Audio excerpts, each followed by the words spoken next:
අර සභාපතිතුමනි දැන් ඇත්තටම කියන්න ඕන අපිට ඇත්තටම ඕන ශක්තිමත් විපක්ෂයක්. මේ කේඩෑරිය වෙච්ච කැහැටු වෙච්ච වියලිලා ගිය විපක්ෂයක් නෙවෙයි.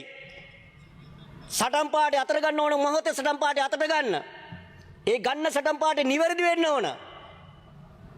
ඕන එකට එපා එකට අත ගහන්න ගියාට පස්සේ දැන් අර විදුසුරුවන්ගේකට අත ගහන්න වෙච්ච දේ පේනවනේ.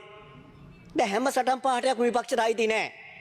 නිසා මහත්තුරුනි බලය ඉලක්ක කරගෙන යනවා නම් අපි එහෙමනේ ආවේ.